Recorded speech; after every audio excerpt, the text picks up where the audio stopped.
लेकिन जो धुंधकारी था बड़ा ही अत्याचारी था। आप सभी लोग जानते हैं, कल कथा में आप लोगों ने सुना कि गोकर्ण पंडित ज्ञानी और धुंधकारी महाकल।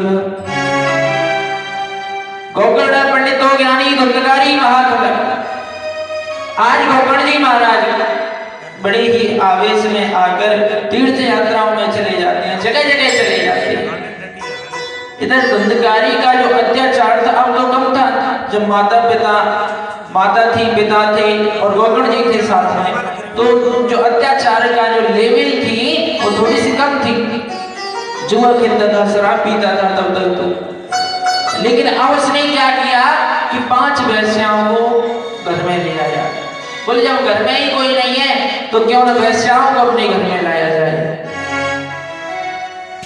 आज धुंधकारी घर में आया और आने के बाद में उन वेश्याओं के साथ में गमन करने लगा जी। अब सनत कुमार कहते हैं नारद ऋषि से कि नारद जी, उस धुंधकारी पापी ने इतना अत्याचार किया कि चोरियां करने लगा।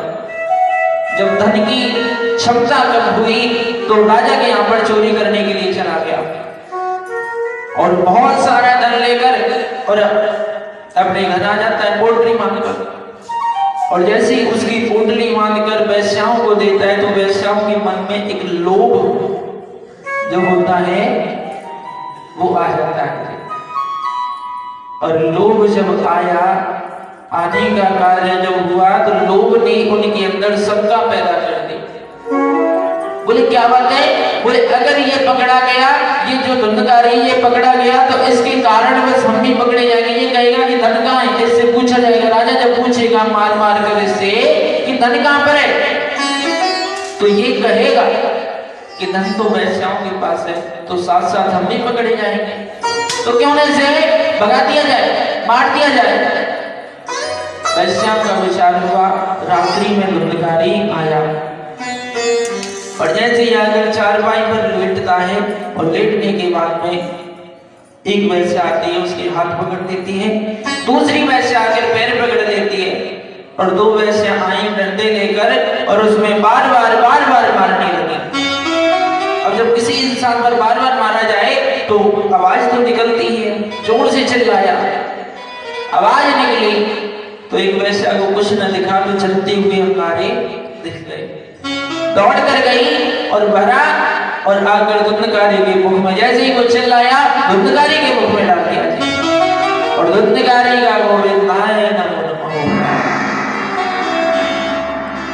यदि न बुरे काम का बुरा नतीजा वही हुआ उसके साथ में। धुंधकारी का अत्याचार इतना बढ़ गया था कि बहुत ज्यादा, और अंत में आकर उसकी जो जीवन लाइन थी वो खत्म हो गई। अब गोकर्ण जी तो अंतर्यामी के संत थे।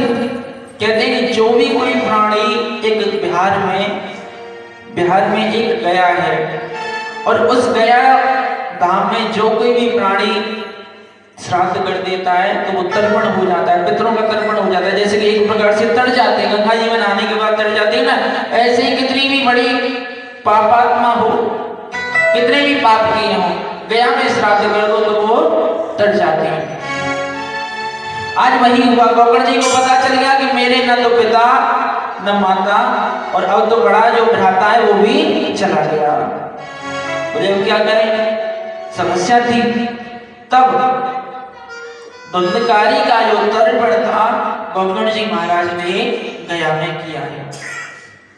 अब तर्पण हो गया जी, लेकिन समस्या कुछ और थी। धुंधकारी ने इतना ब्रह्मत्व अपना नष्ट कर लिया था, ब्राह्मणता का इतना नाश कर लिया था कि वो गया में श्राद्ध करने पर भी डरता नहीं था। गोकर्ण जी लौट कर आए और आकर अपने ही घर में आसन लगाया। बोले कि रात्रि में किसी के घर जाएंगे तो क्या सोचेगा, अपने ही घर में क्यों ना आसन लगाया जाए। तो गोकर्ण जी महाराज ने आसन लगाया और जब पर बैठ गए। और जैसे ही जब पर बैठे तो तरह तरह की उन्हें आवाजें आने लगी, कभी शेर की, कभी गाय की और कभी कभी तो किसी और की। जब आवाजें उन्हें आई तो बड़ी ही विचित्र माया हो गई। गोकर्ण जी परेशान हो गए। संत तो थे ही, डरते नहीं थे। हाथ में जलामंत्रित किया और चारों ओर छिड़क दिया तो एक परछाई के स्वरूप में धुंधकारी प्रकट हो गया। सनत कुमार कहते हैं नारद जी जैसे ही वो प्रकट हुआ ना तो प्रकट होने के बाद में गोकर्ण जी ने पूछा कि कौन हो तुम? तब उसने बताया कि अहम भ्राता त्वदीयोऽस्मि और धुंधकारीति नामत स्वकीयेनैव दोषेण ब्रह्मत्वं नासितं मया। बोले मैं तुम्हारा भाई हूँ, बड़ा भाई धुंधकारी हूँ। अहम भ्राता त्वदीयोऽस्मि, धुंधकारीति नाम, मेरा नाम धुंधकारी है। स्वकीयेनैव दोषेण, अपने दोषों के कारण ब्रह्मत्वं नासितं मया, मैंने अपने ब्रह्मत्व का नाश कर लिया। हे गोकर्ण तुम ऐसा करो, मुझे तारो, कोई तो उपाय ऐसा होगा जिससे मेरी मुक्ति हो सके। तो गोकर्ण जी ने कहा कि मैंने तो तुम्हारा गया में श्राद्ध कर दिया और तुम्हारे नाम की कई कई गंगाजियां नहाई मैंने और कई कई नदियां यमुना जी में नहाया, यहाँ नहाया, वहां नहाया, तुम्हारे लिए मैंने कितने पुण्य किए।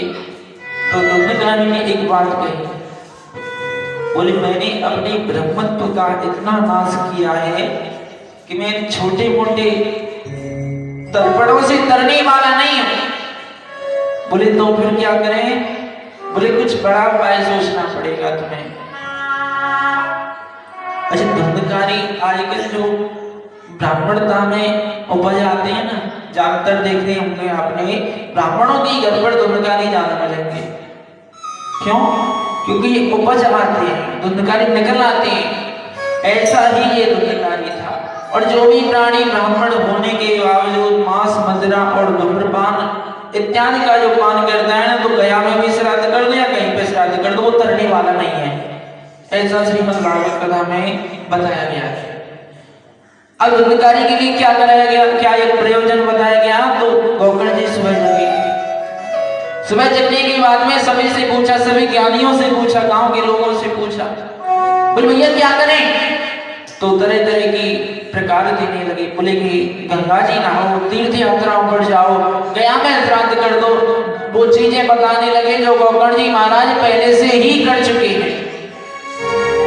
अब तो बड़ी समस्या। तो बोले फिर क्या हुआ? बोले फिर गोकर्ण जी महाराज ने सूर्य देव का तेज रोक दिया अपने बल से, तपोबल से।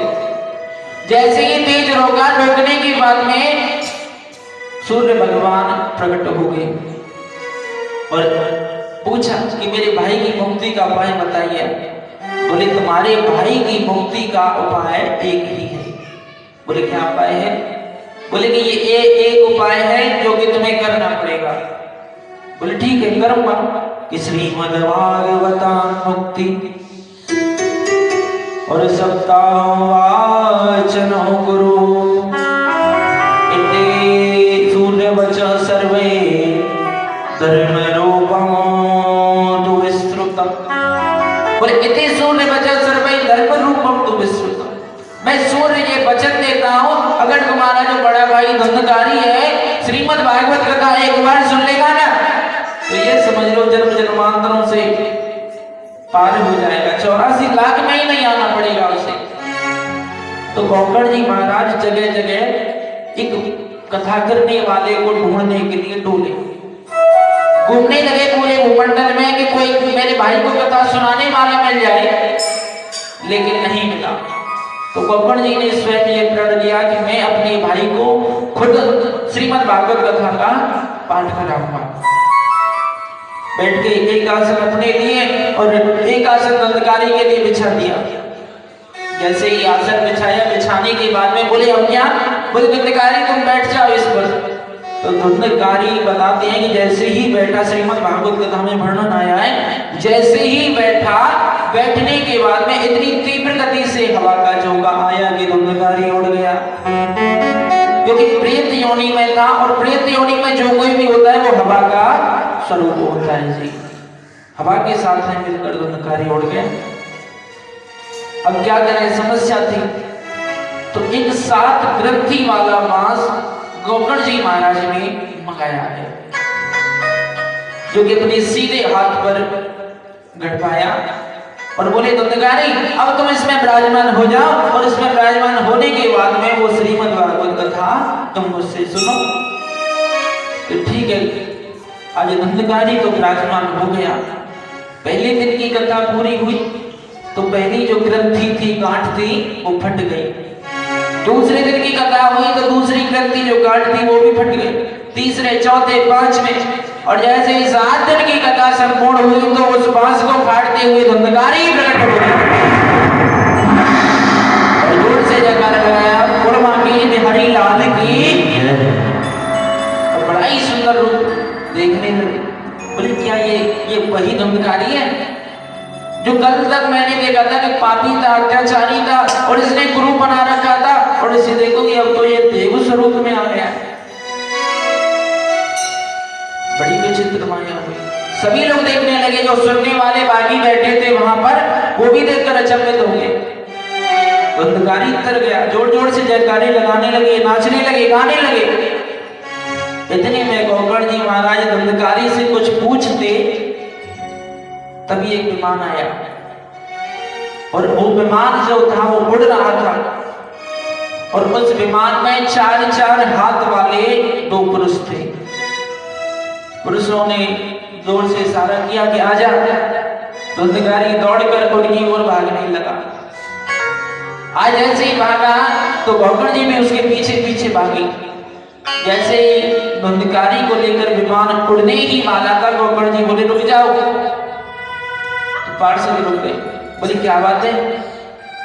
बोले कि कहां ले जा रही हो इसे आप लोग? बोले इसे यहाँ कि इसने श्रीमद् भागवत कथा का ध्यान पूर्वक, ध्यान दीजिएगा, ध्यान पूर्वक पाठ किया है, अध्ययन किया है और सुना है, उसे सुना भी है और उसका मनन भी किया, चिंतन भी किया। इस कारण बस इसका उद्धार हो चुका है और इसे लेकर हम जा रहे हैं। बोले अच्छा कि हाँ। बोले एक बात कहूं कि कहो कि ये जो श्रीमद् भागवत कथा है इसका जो अध्ययन है वो तो यहाँ पे जितने भी लोग बैठे उन्होंने भी किया है।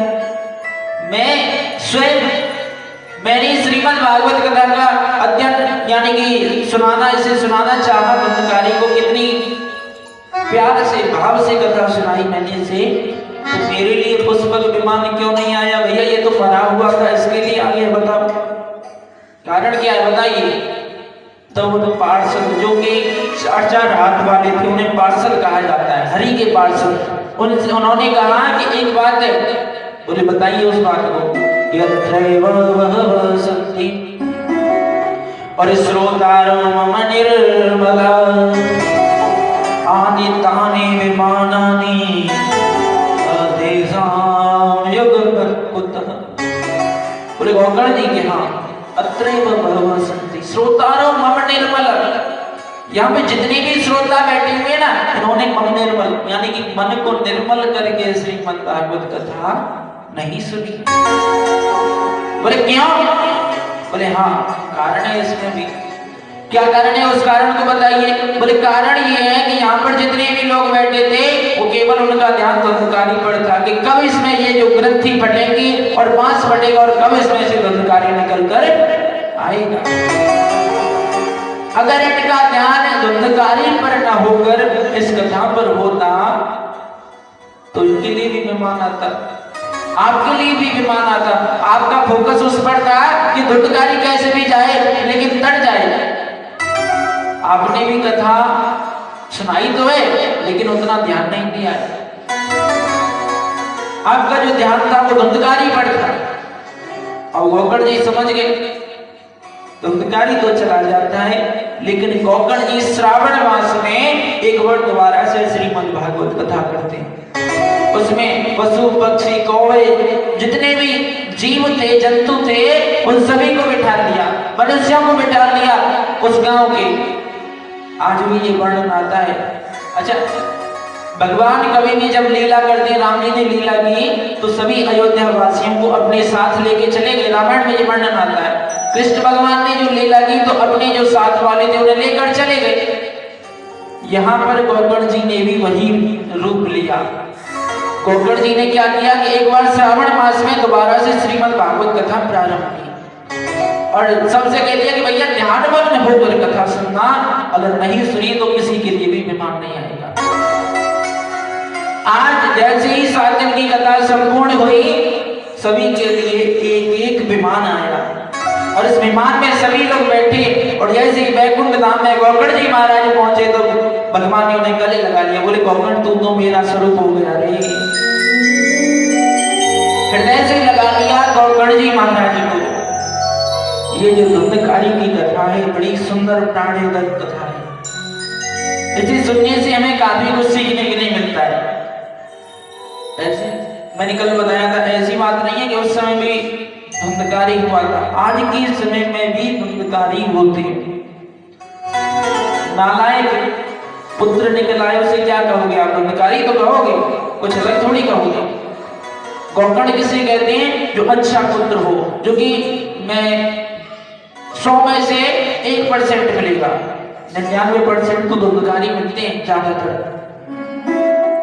अच्छा ऐसी बात नहीं है, धुंधकारी ने अपना जो रंग था वो धीरे धीरे दिखाना प्रारंभ किया। गोकर्ण जी महाराज को समझाने में काफी टाइम लगा। किसको? आत्मदेव जी को, कि आपकी तो ये देह भी नहीं है, आपका तो ये शरीर भी नहीं है, फिर आप धुंधकारी पर इतना विचित्र माया क्यों डाले हुए हो? गोकर्ण जी महाराज ने एक बात कही थी कि देहस्तेमांस रुधिरे और विमत्यो त्यजन्तो जाया सुता विशोषणा ममतां विमुञ्च पश्यामि संजगदिदं क्षणभङ्गनिष्ठं वैराग्य राग रसिको भवभक्तिनिष्ठः। गोकर्ण जी महाराज ने बताया कि पिताजी बताइए, भक्ति देवी के 2 पुत्रों के नाम कल मैंने बताया था आपको। वो 2 पुत्र कौन से? ज्ञान और वैराग्य, है कि नहीं? देखिए सबसे पहले भक्ति हमारे हृदय के अंदर विराजमान हो जाती है आकर बैठकर। फिर उसके बाद में अच्छा एक बात बताओ कि मीराबाई कोई पढ़ी लिखी थी या सूरदास जी देख सकते थे, लिख सकते थे, वो पढ़े लिखे थे? अनेकों भक्त हुए हैं, अनपढ़ ही हुए होंगे। पढ़ा हुआ एक आध हो गया तो मुझे पता नहीं, लेकिन जितने भी भक्त हुए हैं वो अनपढ़ हुए हैं। क्यों भैया?